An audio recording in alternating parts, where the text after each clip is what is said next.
Silva, Executive Director of Keeping Forests, and welcome to the Strategy Spotlight series. We're recapping the work that we've done this year to advance market-driven forest conservation efforts through these series of videos. If you missed the first three, please visit our YouTube channel or visit the News and Perspectives page on our website. Today, we'll be focusing on our regenerative forest product strategy. Earlier in the year, we met with a group of diverse partners to ask the question, what could a nonpartisan multi-sector group like Keeping Forests do to elevate markets for timber and non-timber forest products alike? Through a deep systems analysis, what was revealed was that there's a potential to develop a Southern Forest Products brand. Now, what does branding have to do with conservation? How does it help us to advance our efforts to support private landowners in keeping their forests as forests? Today, we have branding experts John Silva and Stephen Dupuy from Dupuy Group and Dupuy D3, and Roger Still, who is a conservation strategist with more than 25 years working for organizations like the Nature Conservancy, the LAD Foundation, and many more. We'll talk with them about the potential for a Southern Forest Products brand, what branding means, and how it can create real conservation impacts. We look forward to hosting them, and I'll see you on the other side of this video. I'm really excited to introduce to you today two leaders, branding experts who run a consulting firm called Dupuy Group, as well as Dupuy D3. Stephen Dupuy, John Silva, welcome. I would really love us to just dive in and for you to tell us a little bit more about yourself and your philosophy and approach to branding. So John and I have been working together for over 30 years. We have a firm called the Dupuy Group, and it is a marketing, design, and innovation firm. And about 5 years ago, when we got management put in place, we wanted to step out and do something very different. And we started Dupuy D3, which our whole mission is really to be focusing on people and the planet and doing good things and focusing on projects that we really are passionate about. And so we've worked on things such as Elephant Friendly. We've worked with the Audubon Society. We've even worked on repositioning a whole city, the city of Ventura, and also Patagonia.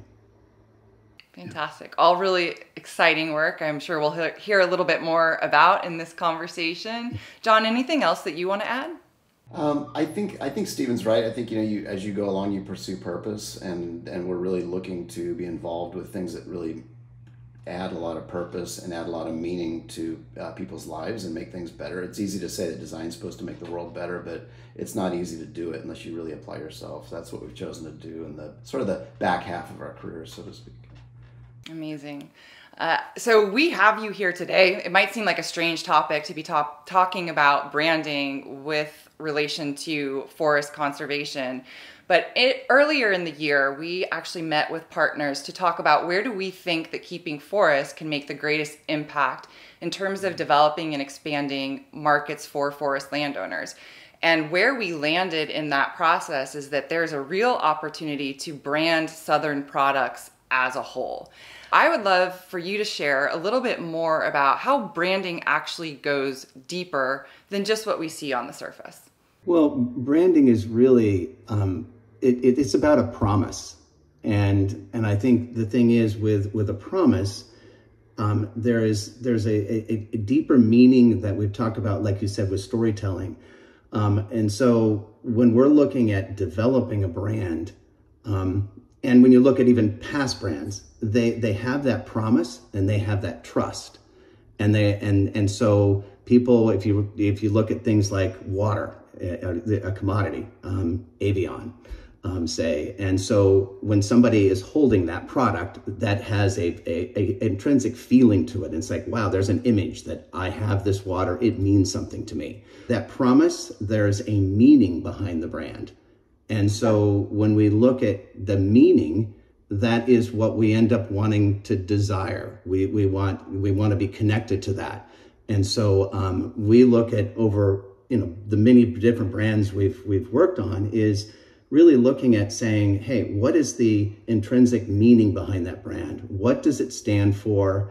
And we have to be truthful to that brand, meaning that we have to say, okay, it has a set of values, and we don't want to go and all of a sudden be something else. And so you have to stay connected to who you stand for. John, I would love for you to explain a little bit more what's important about that promise and how does that actually drive people to make the decision to buy the Evian or to have a Patagonia jacket. What is it that the promise does to actually shift behavior? So I think what Stephen was talking about in answering to your question was he's kind of what we would label that overall as badge value. It's like why would somebody tattoo a logo on their arm, an Apple logo or something else? It's not because it's just cool or the graphic is neat or whatever it might be, like these superfluous aesthetics. It's more about the values connection that the person holds, and that brand possesses the values that they espouse to value most. Values come before value. Like if you want to drive value, you need to project the values that are authentic. When you think about the values that you plan to bring to the market, they need to be deep-seated and authentic and really upheld within an organization that is behind the brand, so that when that non-opt-in authenticity comes out, because it's going to reveal itself, people will dig it up and figure it out, it pays off, and people, that's where trust comes from. So really the underpinning of brand completely is trust. We have a pretty broad group of people who've aligned around a shared goal, which in and of itself is unique. And then we also have the landowners. So each of those, even though we have a shared goal and a shared vision, each of those stakeholders and partners have different values that then we're trying to represent if we were to build a Southern Forest Products brand as a single entity or as a single brand. How would you even go about doing that with such a diversity within the group itself?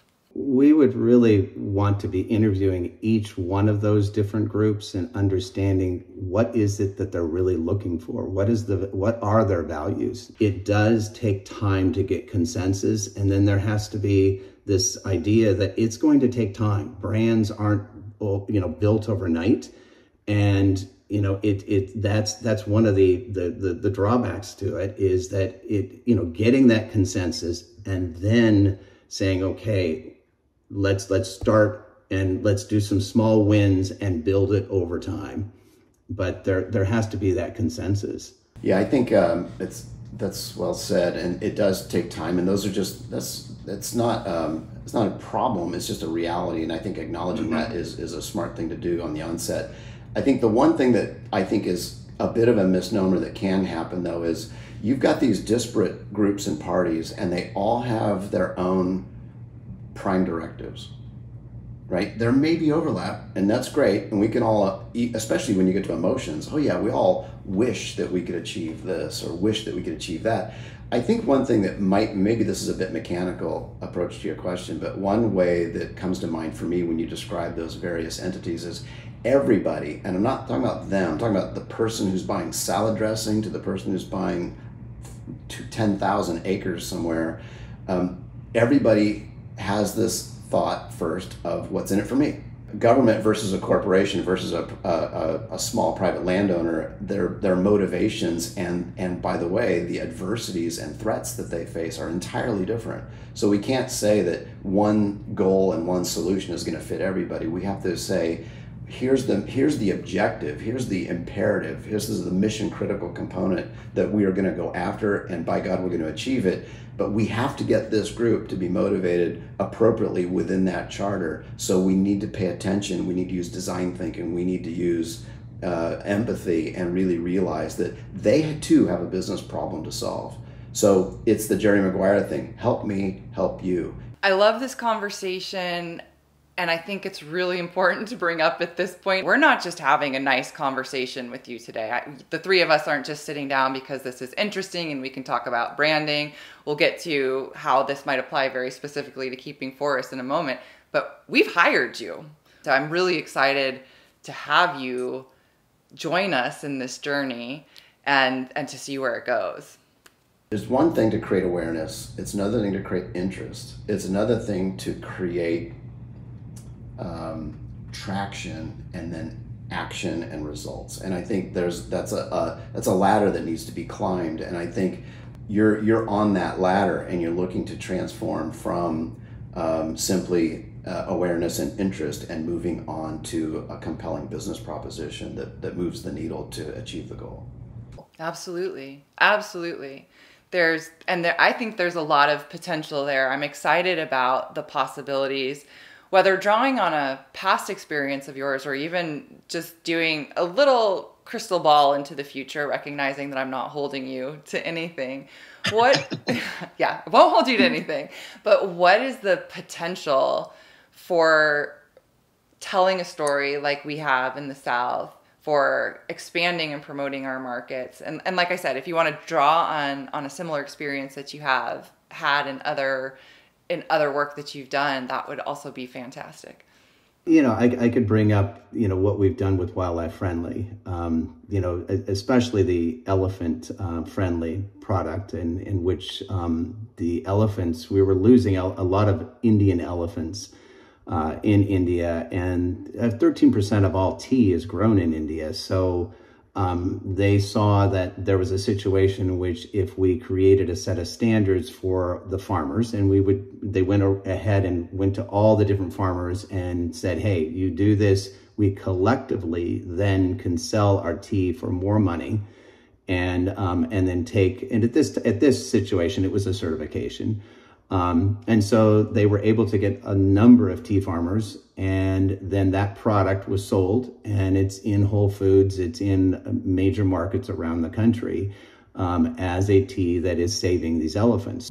Well, the emotion, I think, will play really strong, in particular with Keeping Forests and the Southern Forest Initiative. I think the emotional part plays really strong on the pull tactics. So if you're going to create pull in the market, desire, where let's say you're a custom manufacturer of, you buy raw material, timber material, and you're producing mass timber or something else, or paper or whatever it might be, or whiskey merles.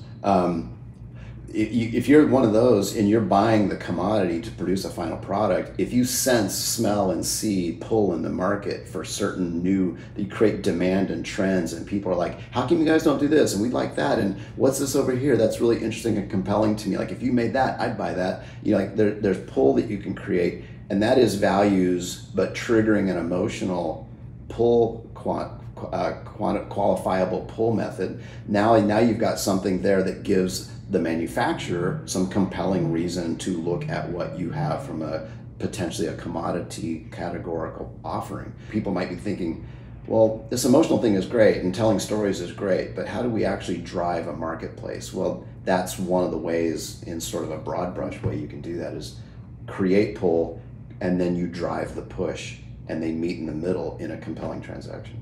One of the things that's really missing in the marketplace right now is that there isn't a voice for landowners to actually influence the market. And so I think something like a Regenerative Forest Products brand, like a Southern Forest Products brand, their voices get very much put into the mix so they're not just at the whim of whatever market has to be out there in market fluctuation. So I can see it's not just about the story. Speaking as a unified voice, one, stops confusing the messages with all of our consumers, whether those be end consumers or intermediary buyers. But it's actually providing a value proposition and a promise that we can point to very specifically.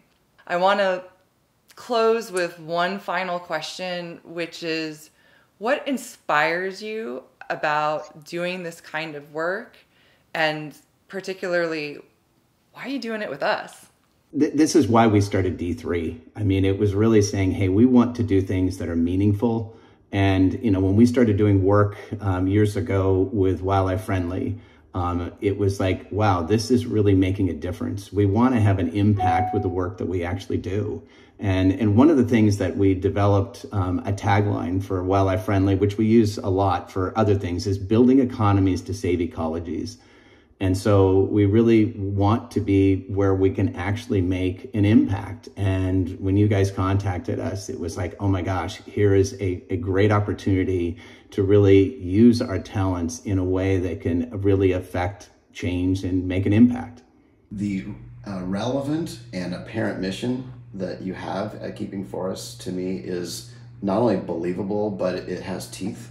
I think it has immense potential to make a huge difference.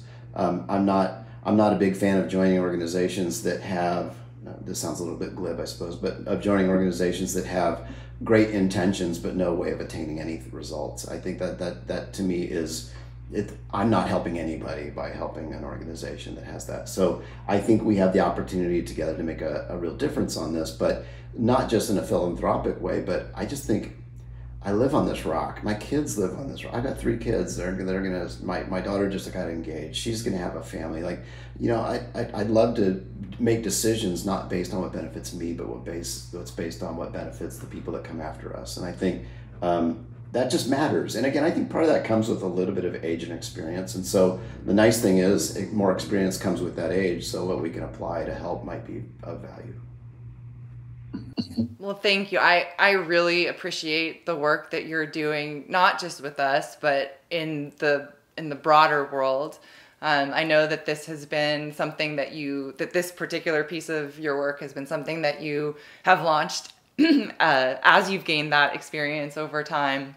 And I feel very fortunate to have you on our team and to be having these conversations with you, and really excited to, in the new year, be able to share some new directions about where we're going with our market-driven strategy that focuses on Southern Forest products. So thank you so much. I look forward to meeting you for the first time in person in December. Thank you. We do too. Thank you, Laura. Appreciate the opportunity and the time. I am thrilled today to welcome Roger Still to the conversation. He is a conservation strategist with more than 25 years of experience in the field, including working on issues in forestry. He's the former state director for the Nature Conservancy in Missouri and the former executive director of the LAD Foundation, which is the largest private landowner in Missouri that works on sustainable forestry. So thank you for joining us today, Roger. I want to make sure I give you a little bit more space to introduce yourself and tell us all of the wonderful things that you've done in your career, who you are, and how you're coming to this conversation today. I'm delighted to be here today to talk about not only what I've done, but I think what Keeping Forests could do to illustrate the kind of experiences I've had in the past. Just to build on what you said, when I was at the Nature Conservancy of Missouri, the state director there, I actually collaborated with now an eminence, the chief forester of the United States, Randy Moore. Randy Moore and I worked together when he was Mark Twain Forest Supervisor in the Ozarks of Missouri. The Nature Conservancy is a private enterprise. We partnered together with landowners, we partnered together with businesses and the government to restore an extirpated ecosystem in Missouri, the shortleaf pines. During that time, as we talked about that shortleaf pine project, we promised that we would have the brown-headed nuthatch, a little bird that many in the Southeast know well, that once had been in Missouri and was completely out of the state. The project Randy and I worked on together, it didn't take 5 years, it took 25 years, but the combination of working forests and a conservation focus led to this bird coming back to Missouri. And so it's now on Mark Twain Forest land, potentially to be on LAD Pioneer Forest land in the future, a real conservation success story of working forest, regenerating a lost ecosystem, regenerating and heralding the return of a bird species that's very treasured here and now back in our state, thanks to working forests. You are speaking our language. I love it. I had the joy of meeting with you for coffee a few weeks ago in Missouri, and I feel like there are depths of stories that you could tell us about your experience. But what you're really pointing to here is that combination of the working forest and the restored ecosystem the multiple benefits that working forests provide, and the potential for what working forests can provide for both the economics and the ecology of our nation. And we are actually bringing you in as a consultant with with another contractor, which is the Dupuis Group, to really explore the idea of building a Southern Forest Products brand. And we talked with Stephen and John from Dupuis Group a little bit earlier this week, and explored what is the idea of a brand. And so we've understood the branding aspect from a high level. But what I'm really wanting to explore with you today is, when we think about branding within the context of conservation, and specifically this idea of regenerative forestry, what are we actually trying to create when we say Southern Forest Working Forests are a regenerative forest product brand? Well, when we had that coffee, that delightful coffee, you use the word, what promise are we trying to make? Mm-hmm. And I think we've seen in different aspects, and I've worked on this in regenerative agriculture, at the intersection of regenerative agriculture and conservation. And there are certain promises, either certifications or verified outcomes make, related to regeneration. Mm-hmm. And it kind of goes back to, we've heard it all of our careers, that kind of triple bottom line. But I think regenerative is a powerful metaphor around these things. And so what is that promise? I think that promise should contain the ecology, like I was just talking about, so that we know that whatever place we are in southeastern forest or anywhere, that the promise is that we're going to keep that ecosystem whole. People, I think, get a little bit concerned when we start throwing terms around, like, oh, this is the new term. We used to call it sustainable, or we used to call it corporately and socially responsible, or we used to call it sustainable or climate smart, right? There's all of these terms that we in the conservation community grab onto to just be able to articulate ourselves. But what would be different, or how would it support our landowners in a way to start talking about the work that they're already doing as regenerative in order to achieve those ecological and economic outcomes? Yeah, right. Let's be real here for a second, yeah, right? Please be real. Right. There's a lot of jargon always, right? There's the ever evolving frames and whatnot, and it can all sound all very beautiful to say regenerative in the 3-point way I just did. But the reality is, you got to do something, mm-hmm. right? And I do think it's a powerful metaphor. I think we're seeing in regenerative agriculture that those promises is in a variety of different ways building market outcomes, mm-hmm. right? Having, I was on contract to help with the regenerative organic certification. I was on that was been launched and is scaling now. I was on contract to work with I was a founder of the Audubon Conservation Ranch Initiative, which doesn't use the word regenerative, but is scaled across the West and the United States.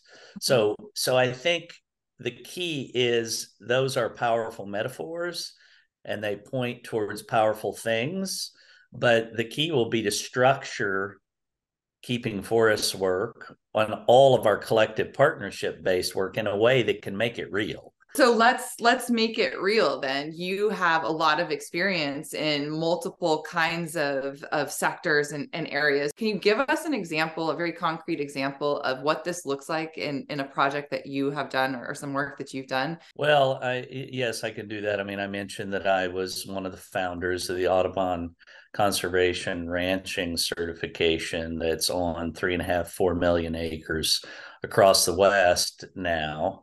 Started that in my basement, kind of surreal now to realize that. But what did we do there? What was our objective? Our objective there was to implement a program on private lands for grassland birds. We're the National Audubon Society. And so we want to get that outcome for birds, but we knew that in order to regenerate the landscape, the private landscape with the conditions that we wanted for birds, we had to engage people, and we had to engage landowners, and we had to give an incentive in the marketplace, a growing niche incentive in the marketplace to align with those ecological parameters we know birds need.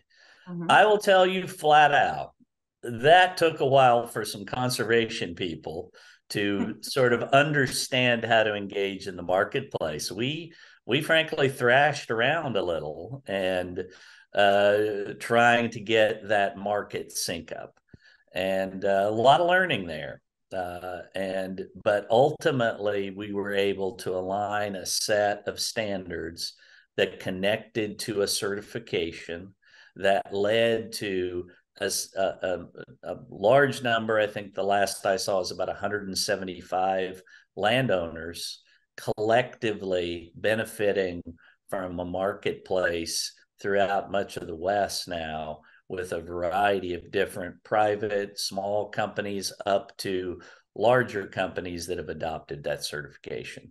To loop back to the beginning of your question, how do we make this real, right? And I think we're going to need to land on a structure of implementation that cuts through, even if it's compelling jargon, cuts through the jargon to get to a tangible framework and outcome. Right. That's beautiful. And I think it ties back to what John and Stephen were saying. So from a branding lens, from the way that they think about brands, it's creating the promise. And from the conservation side of things, the promise that we collectively need to define as Southern Forest conservationists, as Southern Forest landowners, as Southern Forest conservation advocates, are what are those outcomes that we're driving toward it. And I think it's really important. You and I talked about this too when we met, this idea of not having a certification, not adding to the mix and to more jargon and more confusing certification, but being able to say, these are a set of standards and outcomes that define what the South means when we talk about regenerative forestry. And oh, by the way, we're happy if we're taking the first step out to say, this is not just regenerative forestry for the South, but this is what regenerative forestry could look like in general. Teach us some lessons here that you have learned from your work with regenerative ranching. How did you engage with landowners in that project or goal? Well, one thing that was very striking about that is that when we started that Audubon project, one of the concerns was, well, will ranchers respond to a conservation opportunity, right? We often have this, the conservation movement has not been as engaged in the economy as it could. But that wasn't the barrier. When you go talk to private landowners on grasslands or private landowners on forestry, they just want to know how it's going to work, right? They want to know how it's going to work. I think there are ways in the marketplace to bridge that perception. So one of the lessons learned is landowners want to benefit economically, but they also want to do the right thing ecologically. It's how do you pair those things up? You're exactly right. Landowners just want to say, okay, how am I going to benefit from this? What is the management plan, and what is the support that I'm going to get to be able to do this? They're in the Southeast, our landowners are already managing in a sustainable and regenerative, whatever we define that word to be, in a regenerative kind of way. And so, it's for me, my big question really focuses on how do we get the other side, the economy, to engage with the conservation side of things. Because so we have a question around, who are the buyers going to be that are going to say, yes, I'm going to support this frame, this organizational structure, this framing of forestry and invest in that within whatever product space that I happen to be in. And so that's the big question mark in my mind. I'm curious, how did you do that market framing, or who was on the buyer side that you were engaging with when you were working with ranchers? there's evolving set of opportunities there. I mean, we first started incubating with just small privately owned companies who love the concept. Mm-hmm. And those regional, I mean, I'm not connected to that Audubon program anymore, but those regional market opportunities are still there. But eventually what happened is that the value, the promise and the alignment with conservation found its way into larger entities, larger businesses out west as well. And so again, I think just to center on what, when we're talking about what a Southern Forest Products brand is it's not just the output and the marketing and the storytelling and the logo and this is all the things that we can feel good and fuzzy about, and here's how you achieve your ESG goals by being connected to this. Nor is it just for the landowners follow these management practices and standards and do these things that will benefit the ecological systems that you're operating in. The brand in and of itself is actually the middleman, I guess I would say, between all of it. It is the thing, the entity, the structure that is holding that promise and connecting, not putting more work on the landowner themselves, sort of doing the marketing and that monitoring and the evaluation, and then connecting with the buyer to help to tell the stories of things that our landowners are doing. So when we're talking about branding, and as we think about this with the Southern Forest Products brand, which is, we're not just talking about one benefit. I mean, biodiversity is definitely one of the benefits that we uphold. But I mean, water, air, recreation, forest products, there's a number of obviously huge benefits that we all gain and benefit from forests. But the brand in and of itself is that central structure that is the connective tissue between the forest, the landowner, and then how we use all of those products in our daily lives. I'm certainly not going to edit that. That was beautifully said. That was wonderfully expressed, and I think just exactly on point. I would just say, and hopefully Keeping Forest can, in this interview, adopt us, the LAD Foundation's Pioneer Forest, not fully in the Southeast. I know Missouri's not part of your focus, but close. Yeah, and let's pull y'all in. I do think the very structure of that organization is also striking. It's kind of a unicorn of an organization. It was founded by Leo Dry, who wanted to regenerate Missouri forests. Leo A. Dry, LAD Foundation's Pioneer Forest, nearly 150,000 acres, with a dual focus on sustainable forestry, livelihoods in the Ozarks, and conservation. Well, I'm really grateful to have you on board and have that story as part of your career and understanding of the philosophy and the implementation that LAD has really stood for since the 1950s. Thank you so much, Roger. I really appreciate your time today. It's been great to get to know you over coffee in Missouri, get to know you here, and then you will be joining us on the journey to understand more about what the promise might be for a Southern Forest Products brand. So couldn't be happier to have your insight, your friendship, and your partnership in all of this. I appreciate all of that. And, I look for, this is all an iterative process, right? No doubt there are things here that will, people be like, well, how would that work? Or I don't know about that. Or that is jargony, right? But let's develop the promise together and listen to each other and try to get the outcomes I know that we all want. I love that. Let's develop the promise together. Absolutely.